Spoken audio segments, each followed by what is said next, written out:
Aussi. Et voilà, enfin, nous voilà. Ça, c'est le beau de la technologie, là. Des fois, ça fonctionne, des fois, ça fonctionne pas, mais bon. Il faut se donner une petite marge de manœuvre. Ben, toujours, toujours. On appelle ça le lâcher prise, hein? Absolument, tout à fait. Il faut savoir lâcher prise pour récupérer notre créativité puis être capable de passer à l'action, en fait, de trouver des solutions. C'est toujours ça la démarche à faire. Toujours, Ouais. toujours. Et on va en parler, M. Marquis, aujourd'hui. Merci beaucoup d'avoir accepté mon invitation à ce webinaire. Nous avons présentement une vingtaine de personnes en ligne. Il y a à peu près une cinquantaine de personnes qui se sont inscrites au webinaire, donc qui auront accès. Oui, parce que on a fait ça vite quand même. Il y a eu 3-4 jours de délai, là. Puis ce qui est bien avec ça, c'est Lynn Dubé qui dit lâcher le riz. Oui, c'est en fait, ça m'a tellement marqué cette phrase-là. On va y revenir plus tard. Donc oui, on n'a pas eu beaucoup de délais là pour faire de la publicité et tout ça. Alors j'ai un réseau quand même assez intéressant. On a eu une cinquantaine de personnes qui sont inscrites. Monsieur Marquis, bon, vous avez pas nécessairement besoin de présentation, mais je vais quand même vous laisser vous présenter un peu qui vous êtes. Vous faites quoi dans la vie, Monsieur Marquis? Bon, écoutez, je suis médecin, ça je pense que c'est important de le dire, et ça fait au-delà de 30 ans, peut-être même 35, parce qu'à force de dire 30 ans, on doit être rendu à 35, que je m'intéresse au stress, à l'anxiété, à toutes les peurs qui nous habitent au quotidien, à l'épuisement aussi, évidemment. Et j'ai soigné pendant les 30 dernières années des personnes qui ne fonctionnaient plus. La carte avec laquelle ils arrivaient dans mon bureau, c'était non pas la carte de maladie, mais la carte du fait qu'ils étaient épuisés, brûlés, etc. Mais souvent, on travaillait ensemble pour trouver qu'il y avait bien autre chose que ce qui s'était passé au travail, que ça concernait des éléments de leur vie, de leur existence. Alors, donc, je les accompagnais dans un retour dans la vie, être capable de fonctionner à nouveau. J'ai écrit des bouquins, j'ai donné beaucoup de conférences, c'est ce que je continue à faire d'ailleurs actuellement. Et... C'était d'ailleurs lors d'une conférence, je pense à la CSDM, à la Commission scolaire de Montréal, que je vous ai rencontré pour la première fois. Là. Exact, tout à fait. Ça m'a dérangé beaucoup, en fait. Dans le bon sens. Dans le bon sens, là, mais ça m'a dérangé. Ça fait réfléchir. Ça fait toujours plaisir d'entendre ça. Ça donne un sens au travail qu'on fait, bien sûr. C'est sûr qu'il faut soi-même être en mesure de donner du sens à ce qu'on fait. Mais quand on a des feedbacks comme ceux-là, c'est toujours agréable à entendre. Monsieur Marquis, vous vous intéressez sur votre site internet tortue-marquis.com. Pourquoi tortue? Pour plusieurs raisons. D'abord, c'est ça avance pas vite, ça, monsieur Tortue. Non, mais ça sait se protéger quand il faut. Oh! Ça, c'est très important. C'est fondamental.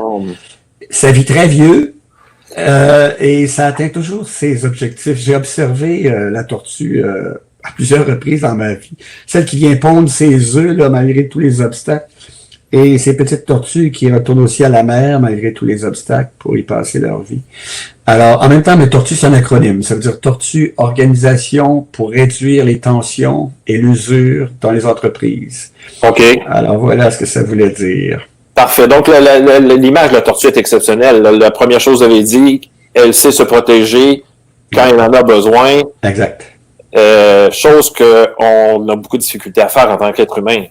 Oui, en même temps, il y a le rythme de la tortue aussi. Oui, c'est vrai que ça va lentement, mais ça avance quand même. Et ça finit par se rendre là où ça veut aller. Et ça aussi, c'est important de se le rappeler parce qu'on a perdu un peu le sens. Je dis ça, ça demande toujours des nuances, là, mais actuellement, d'ailleurs, on est en train peut-être d'en récupérer une partie, mais j'allais dire, on a perdu un peu le sens de la lenteur et de ce qu'on peut créer dans la lenteur. Parce que à la vitesse où on va, parfois, moi, je crois qu'on oublie que l'être humain a besoin de profondeur. Et qu'actuellement, dans la société dans laquelle on vit, il y a une grande quête, une soif de sens et une soif de profondeur. L'être humain a toujours eu besoin d'avoir du sens à ce qu'il vivait. Quand il n'en trouvait pas, il inventait des croyances de toutes sortes pour en donner. Quand on savait pas ce que c'était le tonnerre ou qu'on savait pas ce que c'était un volcan, ben on inventait des dieux, on faisait des sacrifices, on sacrifiait des animaux, on sacrifiait même parfois des êtres humains, etc. Toujours dans la perspective de donner du sens pour apaiser nos peurs. Donc, il y a toujours eu chez l'être humain une quête de sens qui l'a amené d'ailleurs à comprendre plein de choses, à faire de la recherche, à découvrir, etc. Mais le sens, on le trouve justement dans la profondeur. quand on prend le temps de creuser, de fouiller, actuellement, on doit aller vite, mais on peut pas aller plus vite qu'il faut pour trouver certaines choses. Ça demande quand même des gens qui travaillent à un certain rythme pour trouver des médicaments, trouver des vaccins, etc. On fait pas ça dans un claquement de doigts. Non. Et ça, c'est important parce que la soif de profondeur est une des plus grandes soifs qui animent les êtres humains présentement et elle requiert un certain rythme, une certaine lenteur parfois. Et je pense qu'avec ce qui se passe présentement, on va peut-être renouer avec cette lenteur, non? Oui. Ben, on a l'occasion de le faire. En tout cas, on a l'opportunité, c'est une opportunité en or pour réapprivoiser ça. Et il y a beaucoup de gens qui le font présentement. Je suis en contact avec plein de personnes qui me disent que ce qu'elles tirent comme leçon de la situation actuelle, c'est justement de renouer avec ces rythmes-là. Et ce que ces rythmes-là permettent, tant au niveau de la profondeur des liens avec les gens qui les entourent, que de la profondeur dont on parlait tout à l'heure. C'est-à-dire cette quête de sens qui animera toujours l'être humain. Je veux dire à nos auditeurs aussi qu'ils peuvent poser des questions. La seule chose que les questions à lesquelles on ne répondra pas, c'est ce qui pourrait ressembler à une thérapie en direct. Là, hein. Faut faire attention. Donc, faudrait que les questions soient assez générales pour répondre au plus de monde possible. Donc, vous pouvez poser vos questions. C'est pas clair que je vais toujours les prendre, là, mais allez-y, puis je vais y aller comme je te pousse, comme on dit. Monsieur, ou des commentaires, ça peut être des commentaires aussi. Ça peut être des commentaires. Je pense que vous les voyez aussi, non? Les commentaires sur le côté, vous avez chat. Si vous cliquez sur chat, vous allez voir les commentaires qui sont là. Alors. Bon, écoutez, c'est... chat ici, tiens. Oui, là, je les vois. Voilà, alors vous pouvez, les commentaires sont là. Donc, M. Marquis, vous vous intéressez à la santé des organisations. Est-ce que nos organisations sont en santé? Oh boy! En fait, c'est pas ce que j'observe. Là, c'est sûr qu'on est dans une situation très particulière. Alors, je peux donc parler de ce qu'on vivait avant la situation et on sait pas trop comment ça va être après la situation qu'on vit. Donc, mais ce que je voyais avant, ça m'a rappelé les enseignements d'un professeur que j'ai eu la chance de côtoyer lors d'un passage en Angleterre. J'ai fait une maîtrise en médecine du travail en Angleterre. Il faut que j'en parle pour expliquer que j'ai eu un contact qui a changé ma vie avec un enseignant là-bas. Moi, je crois profondément qu'on fait des rencontres dans la vie qui changent notre existence. Et je crois bien sûr, je ne veux pas sortir mon violon, qu'il y a beaucoup d'enseignants et d'enseignantes qui changent les existences de plein de personnes sans le savoir parfois. On en a beaucoup dans notre assistance, là. J'en suis convaincu. Alors donc, ce professeur a changé ma vie. Il s'appelait Alexis Brooke. Il s'était intéressé à la santé psychologique dans l'espace de travail. Dans les années 80, c'était très avant-gardiste. Oui. C'était un visionnaire, cet homme. C'était un psychiatre et il avait aussi soigné beaucoup de personnes qui ne fonctionnaient plus dans l'espace de travail. Et il disait que les gens qu'il voyait dans son bureau étaient des symptômes d'une maladie de l'organisation. Ça m'avait beaucoup frappé. Autrement dit, si on soignait l'organisation, les symptômes ne seraient plus présents. Donc, ces gens-là n'exprimeraient plus la fatigue, la détresse qu'elles exprimaient dans son bureau. Et c'est ça qui a changé ma vie. Mais ça, en fait, là, on parle aussi de culture d'entreprise, non? Complètement. Et là, à ce moment-là, on essaie de voir dans l'organisation ce qui la rend malade. C'est ça qui change toute la perspective. Et ça, c'est quelque chose qu'on devra faire après la période qu'on traverse, là. C'est fondamental. Plus que jamais. Ouais. Alors, et qu'est-ce qui peut rendre une organisation malade? Alors, il y a un autre gars qui a changé ma vie, qui s'appelle Michel Vézina, qui est un médecin qui a beaucoup travaillé là-dessus au Québec. Michel, je ne sais pas s'il est à sa retraite, mais enfin, peu importe. Michel a écrit un livre qui s'appelle La quête de sens, ou pour donner un sens au travail, quelque chose comme ça. Et il avait identifié des facteurs de risque qui peuvent rendre une organisation malade. Et dans ces facteurs de risque, il y a des choses très, très simples, bien sûr, qu'on connaît, comme la surcharge. Mais la surcharge de travail, elle doit être analysée de façon fine, parce qu'il y a plusieurs types de surcharge. Il y a une surcharge quantitative, ça, c'est qu'on a trop de choses à faire pour une période de temps donnée. Il y a aussi une surcharge qualitative, c'est-à-dire des choses qu'on a à faire pour lesquelles on n'a pas tous les moyens. On n'a pas le bagage nécessaire. Il y a des gens qui sont en surcharge quantitative, mais qui sont en sous-charge qualitative. C'est-à-dire qu'ils ont trop de choses à faire et qu'il n'y a pas de choses qui permettent d'utiliser leur talent, leur potentiel, leur capacité. Ça fait 2 facteurs de risque en même temps, d'une certaine façon, parce que la sous-charge qualitative est aussi nocive que la surcharge quantitative. J'espère que je suis clair quand je raconte ça. Non, ça va très bien, oui. Alors ça, c'est des facteurs de risque. Bon, un autre facteur de risque qui peut rendre l'organisation malade, c'est l'absence de participation aux décisions qui nous concernent. Il y a une certaine époque dans l'histoire de l'humanité où c'est pas très compliqué les décisions à prendre, parce que l'être humain travaillait surtout avec son corps. C'est compliqué, hein, quand on était dans la forêt, dans des champs, etc. Bon. Il fallait ramasser le foin, hein? Ouais, fallait, puis couper le bois, puis il y avait des cordes de bois à la fin de la journée, puis le résultat du travail, on le voyait. Le champ était labouré, résultat du travail, on le voyait. Alors ça, c'était très satisfaisant. Mais le travail s'est tellement complexifié, puis ça, c'est une donnée dont je parle partout maintenant. Au début du siècle dernier, là, il y a seulement 7% des gens qui gagnaient leur vie en utilisant principalement leur tête. Seulement 7%. Wow. Il y a moins de 100 ans. Aujourd'hui, il y a 75% des gens qui gagnent leur vie en utilisant principalement leur tête. Je fais toujours une blague en disant ça, parce que je dis toujours, ou en pensant que c'est ça qu'ils font, parce que ça, c'est une autre différence. Donc, 75... Et le pourcentage a augmenté, mais on n'a pas nécessairement changé la façon de travailler. Voilà. Alors donc, maintenant, avec 75% des gens qui gagnent leur vie en utilisant principalement leur tête, ben les gens, ils veulent participer aux décisions qui les concernent.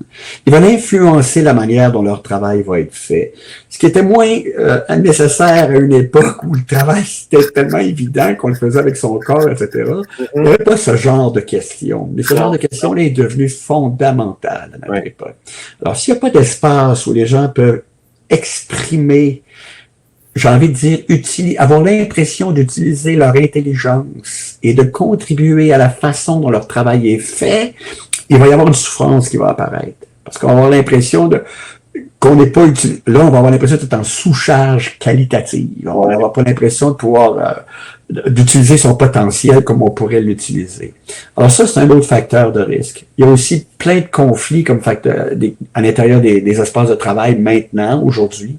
Des conflits à cause des égos de chacun et de chacune. Ça aussi, ça a évolué énormément dans la société au cours des dernières années. C'est une espèce de dérapage qu'on a connu à cause de la confusion qu'il y a eu entre développer son potentiel et j'appellerais ça développer son ego.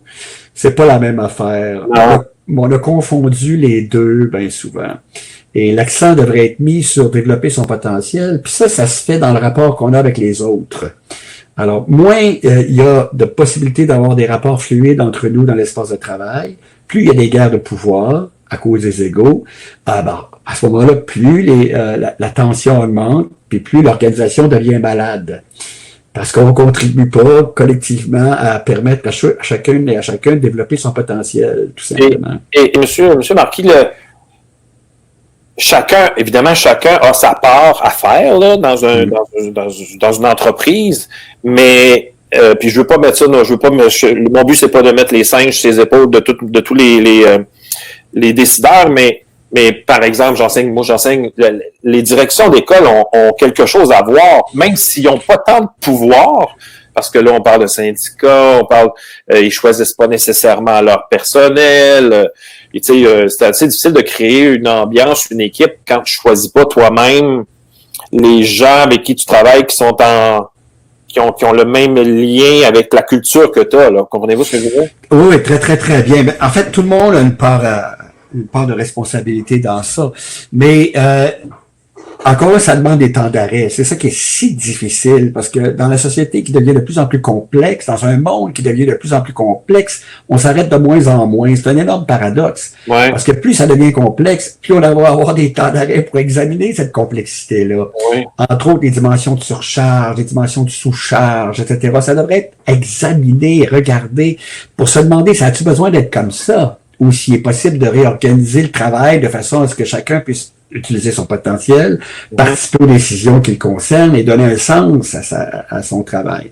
L'autre chose importante en rapport avec votre question, c'est que Michel Vézina identifiait aussi des facteurs de protection. Donc, il y a des facteurs de risque qui font monter la tension psychique, qui vont faire que l'organisation risque de devenir malade, parce qu'il y a trop de gens qui fonctionnent plus, qui sont en détresse. Et il y a aussi des facteurs de protection qui vont s'abaisser la tension psychique. Elles sont deux ordres. Le premier ordre, c'est l'ordre du soutien social qui s'exprime à travers la reconnaissance qu'on peut mettre en place.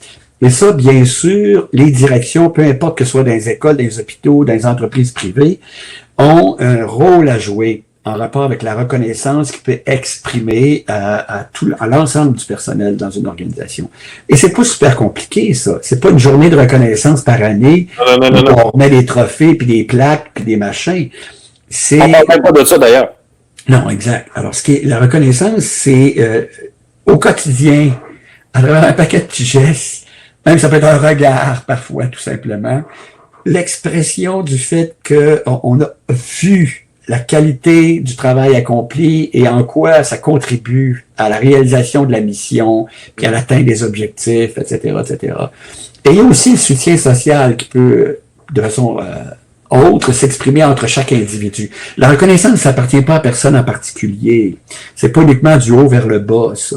Ça peut être aussi à l'horizontale, entre pairs. Ouais, ça peut être vers le haut. Et ça peut être aussi du bas vers le haut, tout à fait. Et ça fait plaisir à un prof, c'est un vieux cliché que je vais dire là, mais ça fait plaisir à un prof d'avoir un enfant qui il dit merci, il capote sa pomme au prof. On dit toujours que c'est notre plus grosse paye. Ben oui, voilà. Donc moi, quand j'ai eu l'occasion de dire à des professeurs qui avaient changé ma vie, j'ai vu des professeurs avec des larmes aux yeux. J'ai vu un gars passer, ça c'est une histoire que je raconte beaucoup, parce que je suis allé dans une école un jour donner une formation, et toute la journée. Puis à la fin de la journée, je m'en allais chez nous. J'étais dans la région de Joliette, puis j'habite Longueuil. Donc une demi-heure, fallait que je traverse le pont-tunnel, 1h15, traverser le pont-tunnel. Anyway, alors donc... Arrêtez de réfléchir. Ouais, c'est ça. Donc, quand je suis allé aux toilettes avant de partir, puis il y avait le gars qui nettoyait les toilettes, qui était dans les toilettes. Dans l'école, là, toujours. Puis je suis allé voir, moi. Puis il venait de finir, là, il s'en allait. Puis je suis allé voir, puis ça sentait bon, c'était propre. Puis j'ai dit, monsieur, merci pour ce que vous faites. Puis il m'a regardé. Puis j'avais l'air d'un extraterrestre, là, qui arrivait à une autre planète. Puis il m'a dit, pourquoi? Ben, j'ai dit, moi, je suis fatigué. Je m'en vais chez nous. Puis si j'étais arrivé dans une toilette dégueulasse, ça n'aurait pas aidé à ma fatigue, là.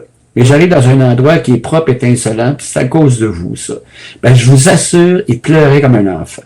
Ça, là, c'est l'expression de la reconnaissance envers un individu qui fait le job dans l'invisible et qui a un impact sur toute l'organisation. Toute l'organisation.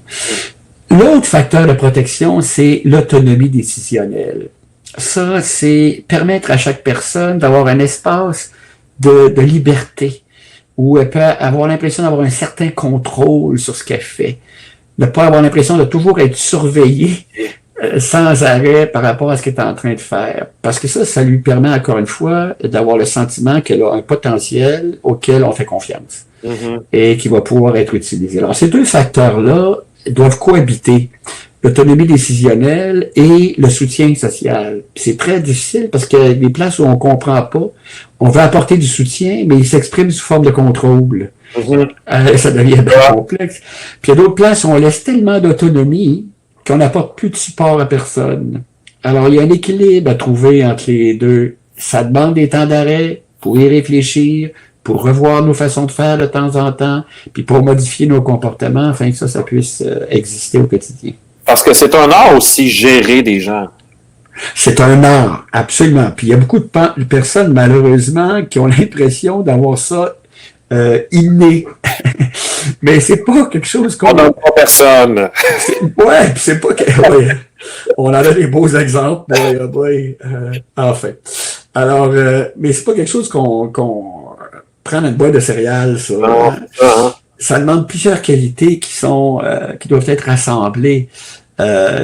Il y a l'intelligence émotionnelle dont on parle depuis maintenant quelques années dans cette société fait partie de ces qualités-là, c'est-à-dire la capacité à sentir comment l'autre se sent, même un matin. Moi, j'ai vu un gestionnaire que j'admirais beaucoup. Mais ce qu'il faisait le matin quand il arrivait, là, il stationnait son auto à la même place que les autres, que tout le personnel. Il n'avait pas sa place à lui tout seul. Voilà. Et puis, quand il sortait de son auto puis qu'il arrivait en même temps qu'un employé, il attendait que l'employé sorte de sa voiture. Puis il demandait comment ça allait. Puis le temps de marcher dans le stationnement, là, jusqu'à l'édifice. Je sais, je l'ai vécu. Le temps de marcher dans le stationnement jusqu'à l'édifice, là, il lui demandait, avez-vous des idées pour qu'on améliore votre travail, et des choses qu'on peut faire. Il faisait pas juste poser la question, il l'enregistrait. Puis il ramenait ça, après ça, dans des rencontres au niveau des comités de direction, etc. Fait que ça, c'est pas compliqué, hein. C'était marcher dans le stationnement avec quelqu'un, prendre l'ascenseur avec quelqu'un. On n'a rien à faire dans un ascenseur, là, hein. Alors, il posait la question aux gens qui l'entouraient. Des fois, il y a des gens qu'il rencontrait qu'il n'avaient jamais vu, il leur serrait la main, il se présentait, bon, blablabla. Ça, ça fait partie de ce qui s'appelle gérer. Oui, puis l'employé devait aussi avoir l'impression d'avoir un meeting personnel avec le boss, là. Oui, tout à fait. Absolument. Puis le patron, lui, c'est pas juste du blabla. C'est ça qui est important. C'était concret. Il traduisait ça en décision, en gestes visibles. Je vous assure, sa présence dans l'organisation, après quelques semaines, avait fait réapparaître une forme d'enthousiasme au sein de l'ensemble des personnes présentes. Donc, gérer, c'est un art. Ouais. Lui, il l'avait, il possédait, et il avait évidemment travaillé là-dessus. C'était pas juste un talent naturel. Non, c'est ça. Il l'avait, comme on dit. Il l'avait, mais il continuait à travailler sur ça au quotidien. Il essayait constamment de s'améliorer. Il essayait constamment d'apprendre des choses nouvelles, etc. C'est pas une affaire acquise qui traduit la gestion comme on la vivait il y a quelques siècles, où il y avait une autorité du haut vers le bas, puis ça se terminait là. C'est plus ça maintenant. Plus dans un monde comme le nôtre, où on travaille surtout avec notre tête, où on a des idées à exprimer, ou à transmettre, etc. C'est ça qui fait la réalité de nos quotidiens maintenant. Monsieur Marquis, il y a une belle question, là. Dans une sous-charge qualitative, puis vous pouvez le dire si vous êtes à l'aise de répondre ou pas, là, j'imagine que vous ne serez pas gêné, mais dans ma sous-charge qualitative, j'ai de la difficulté à exprimer mes besoins. Comment on peut faire? D'abord, il faut bien les identifier. C'est une super belle question, ça. Parce que pour les exprimer, c'est délicat ce que j'apporte comme réponse, là, mais ça demande un exercice qui précède l'expression des besoins. C'est-à-dire, il faut se préparer. Oui, et il faut les identifier. Okay. Moi, je dis aux gens, prenez un crayon et un papier, là, puis formulez-les pour vous-même. Puis faites un test avec des gens qui vous entourent pour savoir si c'est bien compris, si c'est clair ce que vous voulez dire. Parce qu'il y a des gens qui confondent les besoins avec des manques, c'est très délicat, ça, c'est subtil. Première étape, je les identifie. Quels sont mes besoins présentement? De quel ordre ils sont? Est-ce que j'ai besoin d'une forme de soutien quelconque? Est-ce que j'ai besoin d'informations que j'ai pas? Marquis, si on commence à se poser la question, c'est parce qu'on commence à trouver ça lourd au quotidien, là, non? Parce que si nos besoins sont remplis, ou on n'a pas de questions à se poser puis tout va bien, non? C'est un bon signe, ça. Si effectivement je commence à trouver ça lourd au quotidien, faut pas que je fasse du déni. Faut que j'accueille ça. Si je commence à trouver ça lourd, là, faut que j'arrête puis que j'écoute ce que cette lourdeur-là veut me dire. Ça, c'est bien important. L'être humain, ça, peut-être des gens qui m'ont entendu déjà dire ça en conférence, parce que je l'ai dit à plusieurs reprises, mais l'être humain est le seul être vivant dans la nature qui n'écoute pas les signaux que son corps lui envoie. C'est le seul. Le lion, quand il est fatigué, il se couche. Puis la gazelle, je suis toujours à la blague, que la gazelle, quand elle est fatiguée, elle se couche, à moins que le lion soit en train de courir après. Ça fait, tandis que l'être humain, il écoute pas ça. La lourdeur, c'est un signal. Elle est en train d'exprimer quelque chose. Ça fait que simplement l'accueillir, quasiment lui dire merci. Ouais. Puis elle dit, qu'est-ce que tu es en train de me dire, là? Puis souvent, ça a rapport effectivement avec le fait qu'il y a des besoins qui sont pas comblés. Quels sont ces besoins-là? Donc, comment on sent que ça devient un peu lourd, il y a quelque chose qui fonctionne pas, ça c'est un signe. Ouais. Et là, je dois prendre une feuille avec un crayon puis dire qu'est-ce qui me manque pour développer mon plein potentiel pour que je sois plus léger un peu, là. C'est une suggestion, mais il y a trois ordres de signaux qui peuvent apparaître en rapport avec la lourdeur. Il y a des signaux physiques. Quand j'ai une fatigue physique là que j'avais pas auparavant, là, qui me lâche pas, là. Ça, c'est le corps exprime les affaires.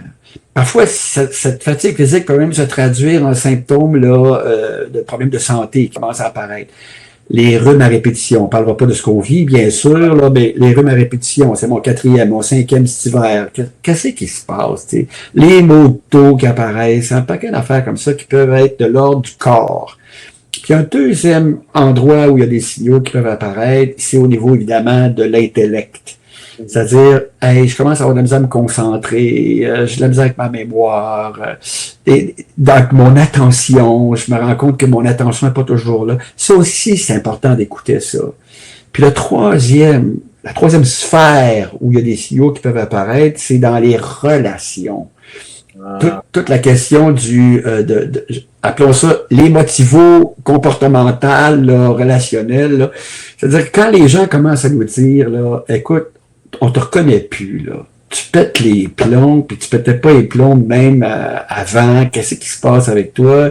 T'es à fleur de peau tout le temps. Ben ça, c'est un autre signal, ça. Puis c'est quand on se fait dire des affaires de même, il faut pas entrer dans le déni pour dire aux gens, vous comprenez pas, ça va passer, c'est temporaire, on va m'organiser, bla bla bla. Non. Au contraire, merci beaucoup. Et tu es en train de me dire quelque chose que je voyais pas, puis il est peut-être temps que j'examine justement là, les besoins qui sont pas comblés à l'intérieur de moi. Oui, parce que des fois, quand quelqu'un nous dit ça, on est fâché un peu de son honnêteté, tu sais, mais on devrait dire une chance que tu es honnête, parce qu'il y en a qui le sont pas, puis qui sont en train de parler dans mon dos présentement, puis je suis en train de Oui, absolument, tout à fait. Puis parce que les gens qui nous aiment même vont peut-être se parler entre eux, ces personnes-là, ou entre elles, pour être capables d'essayer de nous aider, parce qu'ils savent plus comment. Puis bon, ben, il essaie avec des petites phrases toutes simples. Écoute, regarde, je sais pas ce qui se passe pour toi. T'as l'air, je te reconnais pas. La phrase là, je te reconnais pas là, c'est une phrase bien importante ça. Ouais. Il y a beaucoup de gens que j'ai vus dans mon bureau qui arrivaient en me disant, ben écoute, le monde autour de moi là, ils m'ont dit si tu fais pas quelque chose là, nous autres on va faire quelque chose. Ouais, donc il était rendu à un stade assez avancé, j'ai envie de dire là, dans l'expression. Ce que je viens de raconter, leur corps, les relations, l'intellect, l'expression qui avait commencé, là, mais qui n'avait pas malheureusement écouté de façon assez claire. Alors voilà, donc ça, c'est un exemple. Je prends une feuille, puis un papier, puis un crayon, puis hey, c'est quoi les... Parce que je suis en rapport avec la question qui était posée. Comment je pourrais les formuler de façon à ce qu'ils soient tellement clairs. Et après, je les formule. Il y a une deuxième étape.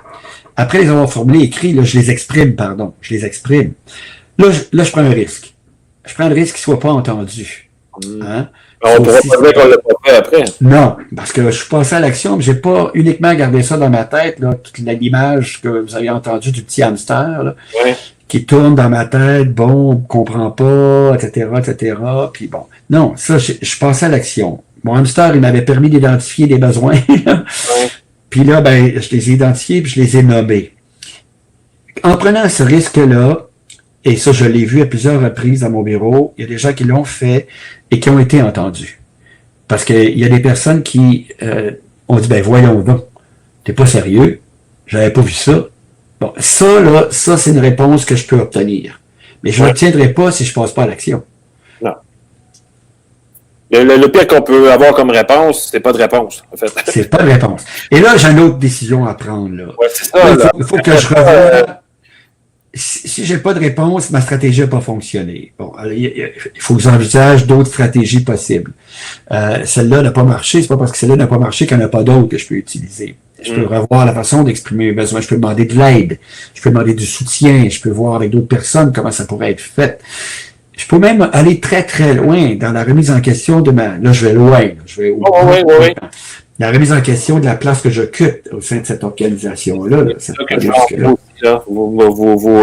Mais ça, c'est un deuil à faire, alors, à un moment donné, parce que là, l'être humain étant confortable dans des vieilles pantoufles, ça nous met à trouver un autre emploi, il y a des choses qui vont changer, là. Ouais, mais je peux revoir mes priorités aussi. Quel accent je mettais sur l'emploi? Quelle place ça occupait dans ma vie par rapport aux autres secteurs de mon existence? Comment je réajuste l'ensemble de mon existence? Comment j'arrive au travail en essayant de garder la flamme allumée, en lâchant prise sur certains besoins qui sont pas nécessairement comblés, puis en allant voir si je peux pas faire en sorte que ces besoins-là soient comblés ailleurs que dans l'espace de travail. Alors, il y a tout ça là qui demande un questionnement, de réflexion. Et ça, je peux me faire accompagner. Il y a des amis qui peuvent m'accompagner là-dedans, des membres de ma famille, de l'aide professionnelle. Il y a plein de monde qui peuvent m'aider si je suis capable de le faire tout seul. Mais donc, dans mon bureau, il y a beaucoup de gens qui ont rééquilibré leur existence parce que le travail est devenu un espace de construction identitaire. C'est important ce que je dis là. Très, très, très fort. Pour beaucoup de personnes, le travail est devenu ce qu'elles sont. Je suis ma job. Donc, si ça fonctionne plus dans ma job, je ne suis plus. Je ne suis rien. Et ça, c'est une équation qu'il faut défaire. C'est très difficile parce qu'on est dans une société qui a tellement mis l'accent sur la performance, la réussite liée à l'espace de travail, que si j'ai pas l'impression d'être quelqu'un et de réussir dans l'espace de travail, je peux même avoir parfois l'impression de passer à côté de ma vie. Ouais. Hein, ça va jusque-là pour beaucoup de personnes. C'est un autre point que vous apportez que je voulais aborder avec vous parce que vous êtes intéressé beaucoup à la difficulté de maintenir l'équilibre entre la vie professionnelle et... Parce que moi, je suis déjà allé consulter, puis il m'a donné, ma psychologue, elle me disait, Pierre, ton assiette, tu comprends pas, là. Parce que ton assiette, là, il y a juste ta job dans ton assiette, puis tu oublies tout ce qui reste. Exact. Mais c'est possible, ça, de... Ben oui, parce que j'en ai fait l'exercice, là, mais c'est pas simple, monsieur Marquis. Non, c'est... Jamais je dirais que c'est facile. Jamais. Parce que ça l'est pas. C'est quelque chose qui est pas facile. C'est quelque chose qui demande, encore une fois, des temps d'arrêt, des reculs, un examen lucide, authentique, approfondi de la situation qu'on vit, des lâcher-prises qui sont pas simples. Puis ça, lâcher-prise, c'est une expression qui a été très galvaudée dans la société actuelle. Hein? Lâche-prise, lâche-prise, lâche-prise. Ah non, attends un peu. C'est pas ça. Là, il y a beaucoup de gens pour qui lâcher prise, ça a l'air d'être banal, facile, simple. Pas vrai, ça. Non. On a confondu deux choses dans notre société. On a confondu abandonner et lâcher prise. Ça n'a rien à voir. Non. Abandonner, c'est avant d'avoir essayé, avant d'être passé à l'action, avant d'être allé chercher de l'aide, avant. Ça, c'est abandonner. Lâcher prise, là, c'est quand on est rendu à un stade où on a devant soi la liste de tout ce qu'on a fait, là, qu'on constate que tout ce qu'on a fait, il n'y a rien qui a marché, là. C'est après avoir essayé lâcher prise. Lâcher prise, ça découle d'un constat. Je constate que j'ai fait ça. Tu sais, check, j'ai fait ça. Puis là, je suis obligé de constater que pour le moment, j'insiste sur ces mots-là aussi, là, pour le moment, je suis devant une situation que je peux pas changer. Ça veut pas dire que je serais pas capable de la changer dans une semaine, 2 semaines, 1 mois, mais pour le moment, je suis pas capable de la changer. Je le constate. J'ai envie de dire même intellectuellement. Je me le répète. Je constate présentement que je suis devant une situation que je peux pas changer. Je le constate. Et c'est ça que ça veut dire, lâcher prise, là. Ça va jusque-là. Il y a beaucoup d'enseignants et du monde de la santé, je pense, dans nos membres là, qui sont là. C'est difficile, monsieur Marquis, de lâcher prise pour des enseignants qui sont en surcharge ou en sous-charge, vous nommez-les tous, là, tu sais, il y a trop d'élèves dans les classes, là, puis là, il y a rien que je vous apprends rien là-dedans, là, mais est-ce qu'il y a un moyen humain d'enlever son cœur de temps en temps, si vous me permettez l'expression, puis de pas arrêter de penser à nos élèves qui sont en train d'avoir des difficultés, qui vivent des choses horribles à la maison, même si on est intervenu. Y a-t-il des trucs qu'on peut arriver et dire je m'en vais promener mon chien, je me sens bien, sans être obligé de... Comment est-ce que je veux dire? Ah, très, très, très bien. Puis il y a un mot que je vais introduire, là, qui est un mot qui est devenu tabou. Tabou dans plusieurs secteurs de la société, c'est le mot limite. Ça, c'est un mot très important parce qu'elles existent. Mais c'est très difficile de les accepter et de les accueillir. Puis la grande difficulté qu'on rencontre dans le monde du travail, c'est la difficulté à trouver un équilibre entre le défi et les limites. Les deux sont importants. L'être humain a besoin d'avoir des défis. Parce que si je n'ai pas de défi, je découvrirai pas mon potentiel. Chacun des étudiants dans une classe peut représenter une forme de défi en quelque part. Puis ceux qui ont plus de difficultés représentent encore des plus grands défis. Mais il y a aussi des limites qui existent. Les limites qu'on a comme être humain. Ouais. Du seul fait d'être vivant, on a des limites. Parce qu'il y a 24 heures d'une journée, il y a 365 jours par année, puis il y a un nombre X d'années d'espérance de vie. Bon, enfin, tout ça, ce sont des limites. J'ai 2 bras, 2 mains. À la limite, on les écoute quand même, nos limites. Oui, c'est ça. Sinon, elles vont s'exprimer. C'est ça. Elles vont s'exprimer comme on l'a dit tout à l'heure. Une affaire qui est très difficile, laquelle est très difficile de lâcher prise, puis d'entrer dans l'acceptation de ses limites, c'est ce que j'appelle le syndrome de la toute-puissance. C'est-à-dire l'impression d'être capable de tout faire, de tout réaliser, de répondre à tous les besoins. Ça, c'est le syndrome de la toute-puissance. Moi, j'ai visité un ami un jour à l'hôpital parce qu'il y a eu un problème de dos tellement sévère qu'il avait été obligé de subir une intervention chirurgicale. Puis quand j'ai rendu visite, il m'a dit, tu sais ce que je suis en train de faire ici, c'est de lâcher prise sur le syndrome de la toute-puissance. C'est-à-dire l'impression que j'avais de tout réaliser, de sauver tout le monde, puis bon, etc., etc. Puis je réalise, là, dans le lit à l'hôpital, avec les 2 jambes en l'air, accrochées après que je n'étais pas capable de faire ça. D'entrer dans une certaine forme d'humilité. Et c'est difficile, ça aussi. Parce que Benoît qui écrit quelle est la limite acceptable à laisser tomber un enfant, mais c'est ce que l'humain peut. En fait, c'est pas le laisser tomber. Si il y a quelque chose que je suis capable de réaliser, c'est de regarder s'il n'y a pas des alternatives. Hein? Il y a toujours cette question-là. OK, moi, je suis capable. Est-ce qu'il y a une alternative à la situation actuelle? Est-ce qu'on peut en trouver avec d'autres personnes des alternatives à la situation actuelle? Parce que l'idée d'avoir l'impression de laisser tomber en soi, à elle seule, peut m'épuiser. Je sais pas si je suis clair quand je dis ça. Ouais. Le seul fait de porter cette idée-là peut à elle seule m'épuiser. Je me couche le soir, je suis le dos dans mon lit puis que je pense à ça, là, ça me fatigue, ça m'empêche de dormir. Et c'est là qu'il faut que je regarde s'il n'y a pas des alternatives possibles. Là, on revient encore à écrire nos besoins. Oui, puis les pistes d'action. Personne. Oui, puis l'inventaire des pistes d'action possibles, puis là encore le soutien social, puis encore l'entraide, puis il y a aussi des situations dans lesquelles malheureusement c'est très difficile, mais je peux pas tout faire. Je vais parler de quelque chose que moi je trouve très difficile personnellement quand je me promène sur la rue.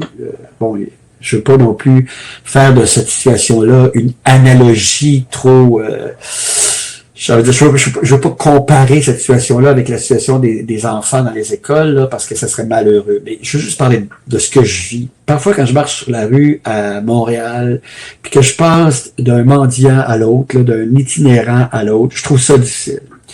Parce que j'aurais le goût de toutes les prendre dans mes bras, puis d'être capable de régler la situation de chacune et de chacun. Sincèrement, là, il y a un petit côté à l'intérieur de moi là, qui aimerait faire ça. Là, tu sais. Puis là, je suis obligé de rencontrer à chaque fois, bon, il y a des fois que j'essaie d'aider dans certaines situations, mais il y a des fois où je suis obligé de rencontrer mon impuissance.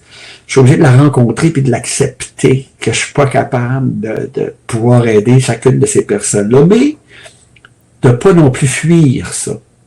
De rencontrer ce qui se passe à l'intérieur de moi, là. Puis de dire, OK, tu fais quoi avec ça? Là? Il y a ça une place quelque part, et là, les alternatives arrivent. Où tu peux avoir l'impression de donner un coup de main en parallèle, tu sais, contribuer à un organisme qui aide ces gens-là, je ne sais trop, là. Mais être en mesure d'avoir cette liste de pistes d'action possibles pour que mon esprit puisse sentir qu'il a apporté à sa façon de contribution sans avoir eu à les prendre tous dans ses bras puis à les sortir tous de cette pétrin, de cette misère. J'aime ce que Isabelle Gagné vient d'écrire. En fait, il y a beaucoup de beaux commentaires. Je ne m'arrête pas à tous les commentaires, là, mais Mme Gagné dit aide-toi et si elle t'aidera. On ne peut pas non plus prendre tous les rôles sur nos épaules. Là. Non, un psychologue, je ne peux pas tout faire là, comme prof. Il faut que je ramène mon attention aussi. Ça a l'air banal, ça a l'air d'être un cliché, mais ça aussi, c'est important d'en parler. Il faut que je ramène mon attention dans le présent. L'histoire du moment présent, c'était bien galvaudé, ça aussi, dans la société. Tout le concept du moment présent est associé à une forme d'hédonisme présentement. Soyez dans le moment présent, profitez de la vie, c'est associé beaucoup au plaisir qu'on peut avoir. Alors que j'ai rencontré des étudiants, moi, des jeunes, de 15 à 19 ans, qui allaient rentrer dans le système de santé. J'ai eu la chance, le privilège de rencontrer ces groupes-là. Ils étaient entre 600 et 800 parfois. Et je leur disais, vous savez, dans le moment présent, là, ça veut pas dire d'aller sauter en bungee, ça. Je leur disais, dans le moment présent, ça veut dire d'écouter le prof en classe. C'est ça que ça veut dire, être dans le moment présent. Puis pour chaque prof qui a l'opportunité, à un moment donné, d'être avec un élève, c'est aussi de se demander si son attention est dans le moment présent, à ce moment-là, avec cet élève-là, comprenez-vous? Ouais. Puis à la fin de la journée, c'est très important de revoir les bons coups qu'on a faits. Parce que le cerveau a tendance, et ça c'est gros là, ce que je vous dis là, on est dans l'organique. Là. Quelqu'un peut cliquer dans les commentaires pour qu'on ça regarde ça. Là. Parce que le cerveau a tendance à privilégier de placer l'attention sur ce qu'il perçoit comme une menace. Il fait ça depuis des millions d'années. Il fallait qu'il le fasse pour assurer la survie. Quand on marchait dans la plaine, il fallait que le cerveau soit attentif à tout ce qui pourrait être menaçant pour la survie. On le fait encore. À la fin de la journée, là, on voit tout ce qu'on n'a pas fait, plutôt que d'être capable de regarder tout ce qu'on a fait. C'est la tendance naturelle du cerveau de faire ça. Donc, il faut s'entraîner pour ramener son attention sur ce qu'on a aussi accompli. Parce que tous les profs, tous les jours, accomplissent une quantité phénoménale de choses. Non, c'est ça, c'est impossible qu'on ait rien fait dans une journée. Impossible. Puis ça, c'est très important de ramener son attention, c'est-à-dire de défaire le vieux conditionnement là qui existait à l'époque où on marchait dans la plaine puis qu'il y avait des fauves qui pouvaient nous sauter dessus. Là. Il faut défaire ce vieux conditionnement-là pour ramener l'attention sur ce qu'on a réussi à accomplir et rentrer dans une forme de contentement. Là. Pas de l'auto-pétage de bretelles, là. C'est pas ça dont je parle. Là. C'est simplement « Hey, j'ai fait ça aujourd'hui. » là. J'ai écouté cet étudiant-là, puis j'ai donné un coup de main en rapport avec cette difficulté-là. J'ai fait ça aussi. L'autre à côté, je suis peut-être passé à côté parce que j'ai pas été capable. Mais celui-là, je m'en suis occupé. Ah oui. Alors, et ça, c'est important de se ramener ça dans le coco, là.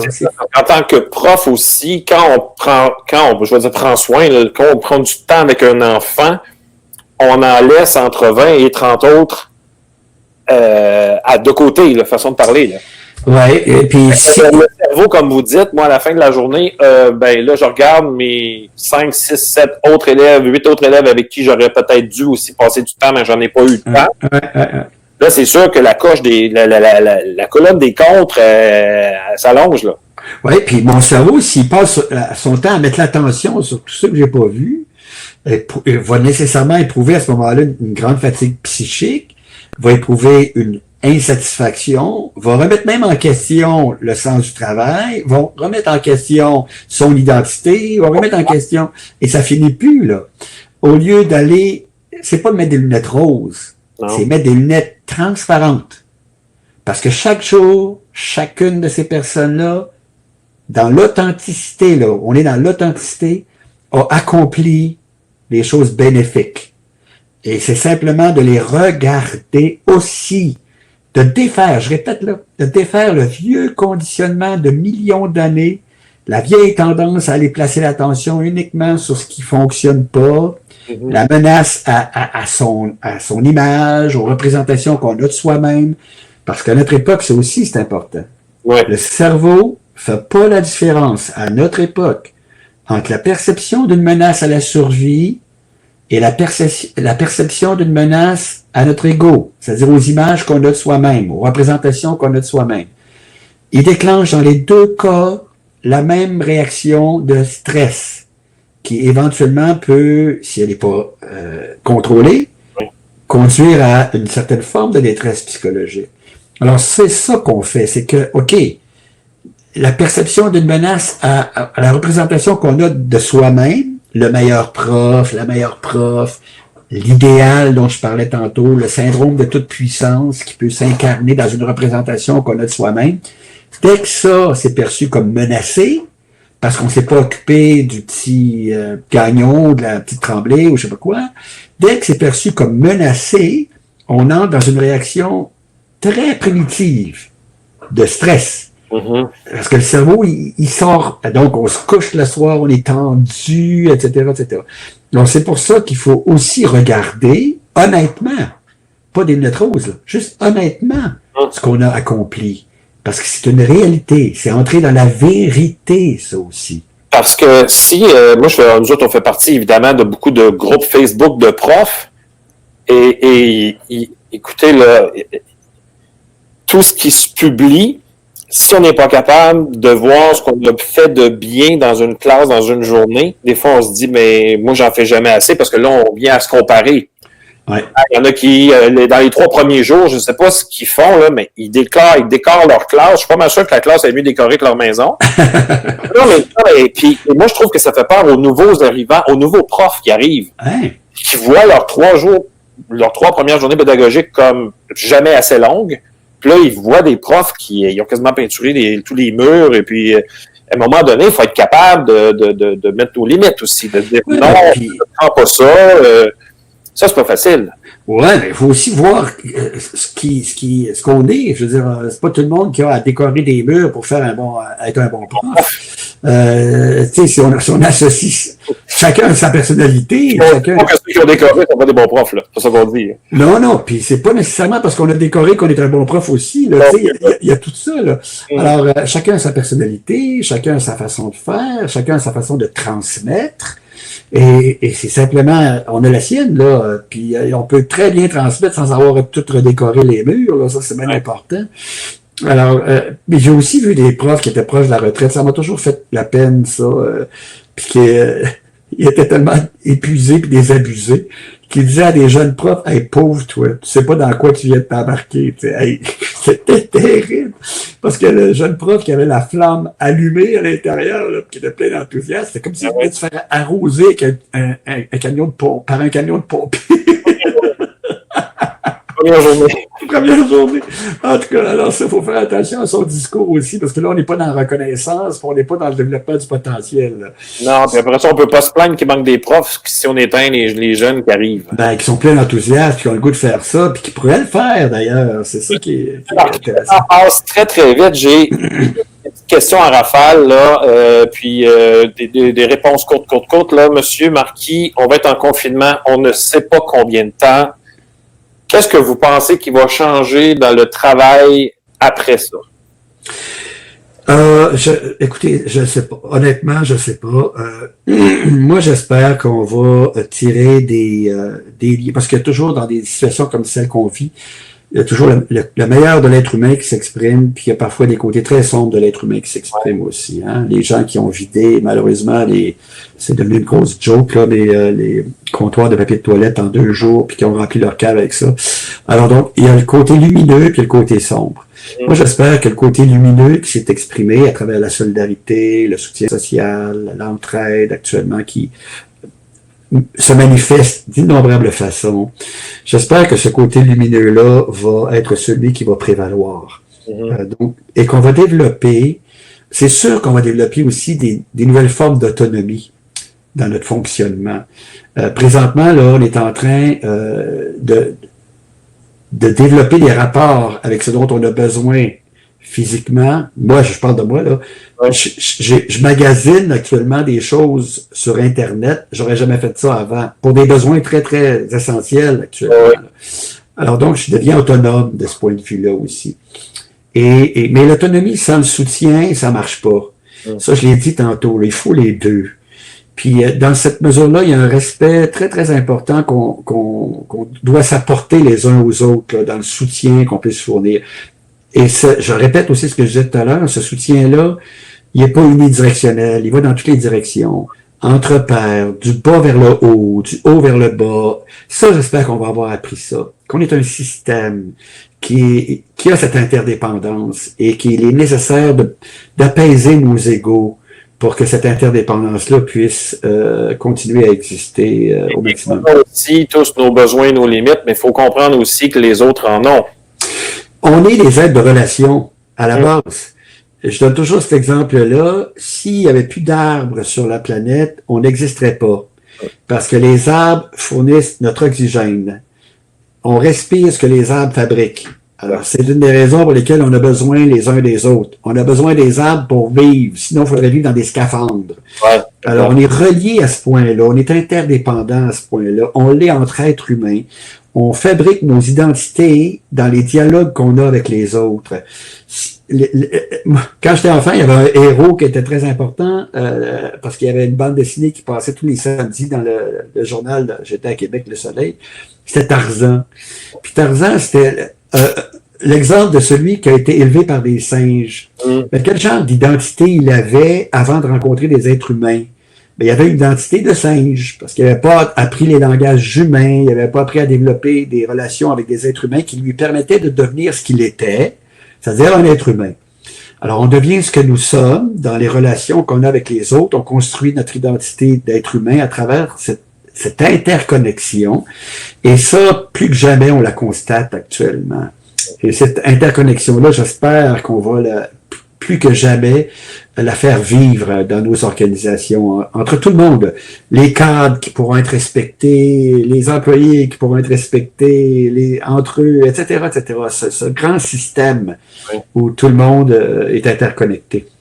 Monsieur Marquis, est-ce que vous avez un conseil rapide en une phrase aux parents qui, aujourd'hui, font peut-être du télétravail, ont peut-être perdu leur emploi, peut-être un conseil général? Je ne sais pas si vous êtes capable de faire ça, là, parce que chacun a sa particularité, là. Mais on vit quelque chose d'exceptionnel aujourd'hui. Dans les relations humaines, là, les parents sont un facteur important quand même, parce que c'est un exemple pour leurs jeunes. On peut-tu leur donner un coup de main, là, quelque chose? D'être plus que jamais présent. D'être présent. D'être présent. On est des modèles, hein, les uns et les unes pour les autres. Toute notre vie, on a besoin de modèles. Moi, j'ai eu besoin de modèles quand j'étais enfant pour apprendre ce que c'était devenir adolescent, ce que c'était devenir adulte. J'ai aujourd'hui besoin de modèles par rapport à ce que c'est bien vieillir. J'ai eu des modèles même de personnes que j'ai accompagnées en soins palliatifs qui m'ont montré que c'était possible de mourir dans une certaine paix. On a besoin de modèles toute sa vie. Alors, on peut être des modèles. Et pour les parents, actuellement, plus que jamais, c'est d'être des modèles, c'est-à-dire comment je gère moi-même ma situation actuellement. Une des difficultés qu'on a, c'est je vais vous le dire, je regarde de moins en moins les nouvelles. Je regarde 5 minutes le matin, 5 minutes le soir maximum, parce que, bien sûr, on utilise la tendance que le cerveau à aller vers la menace et on nous présente tout ce qui est menaçant. Il faut absolument, comme parent, présentement, si on veut devenir un bon modèle, montrer qu'on peut gérer son attention. C'est-à-dire ne pas la projeter uniquement sur les scénarios catastrophes, mais la projeter aussi sur ce qui peut fonctionner. Aussi. Oui, puis là, on a du pouvoir au quotidien, dans l'organisation de son temps, dans la créativité qui demeure, parce que nos créativités n'ont pas été effacées, nos créativités n'ont pas disparu. Nos créativités sont encore présentes pour être en mesure de trouver des solutions quand la crise sera terminée ensemble. Ça aussi, c'est important. Donc, on peut montrer qu'on est capable de gérer notre attention, qu'on peut être à l'écoute de ce que nos enfants nous disent, de leurs peurs, devenir un modèle par rapport à la gestion de ses propres peurs. Doit-on leur dire la vérité? Leur dire la vérité, absolument, dans un langage qu'ils vont comprendre. Leur faire comprendre, parce qu'ils ne sont pas cons. Eh ben, j'ai un petit-fils de 4 ans, moi. Et puis, je parle par FaceTime parce qu'ils sont en France. Ma fille vit en France. Et il me parle de l'épidémie. Il dit, Papou, quand l'épidémie va être finie, tu sais, puis il y a 4 ans, là, il est capable de savoir qu'on traverse une épidémie. Puis, bon, il a expliqué ça de la manière dont il peut comprendre, mais il saisit que pour une période de temps, il a vécu une situation particulière, etc. Puis, ça crée des rapports différents aussi.